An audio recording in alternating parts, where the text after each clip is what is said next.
কিশোরী, তরুণ তরুণী, ছাত্রছাত্রী, বয়স্ক, বৃদ্ধ, পুরুষ, মহিলা সবাইকে সালাম জানাচ্ছি।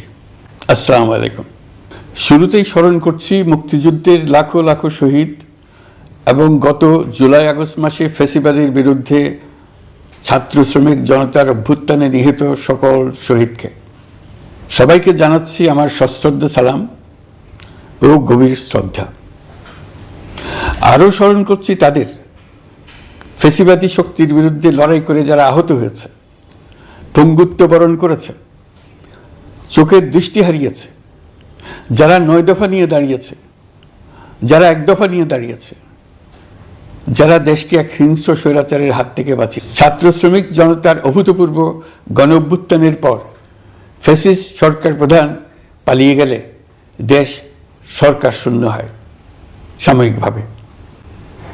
পুলিশ প্রশাসন এ সময় সম্পূর্ণ নিষ্ক্রিয় হয়ে পড়লে উদ্বেগজনক এক পরিস্থিতির সৃষ্টি হয়। স্বৈরশাসনে বিপর্যস্ত এই দেশকে আমাদের সবাইকে মিলে পুনর্গঠন করতে হচ্ছে।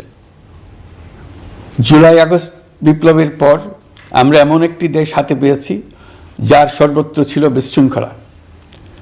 স্বৈরশাসন টিকিয়ে রাখতে আইন শৃঙ্খলা বাহিনীকে জনগণের মুখোমুখি দাঁড় করিয়ে দেওয়া হয়েছিল। বিপ্লব চলাকালে প্রায় 1,500 ছাত্র শ্রমিক জনতার শহীদে মৃত্যু হয়।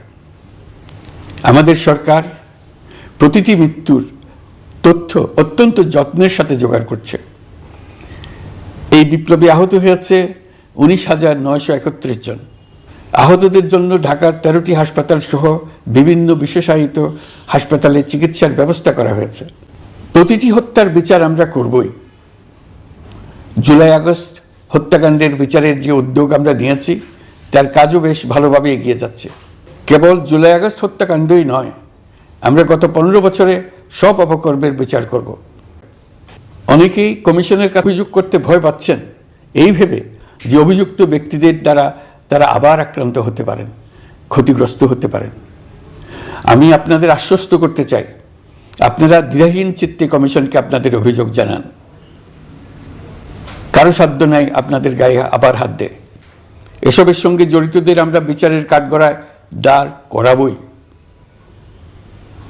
অভিযুক্ত যত শক্তিশালী হোক, যে বাহিনীরই হোক, তাকে ছাড় দেওয়ার কোনো সুযোগ নেই। কেবল দেশে নয়, গুম, খুন ও জুলাই আগস্ট গণহত্যার সাথে জড়িতদের আমরা আন্তর্জাতিক আদালতেও বিচারের উদ্যোগ নিয়েছি। ইন্টারন্যাশনাল ক্রিমিনাল কোর্টের প্রধান কৌশলী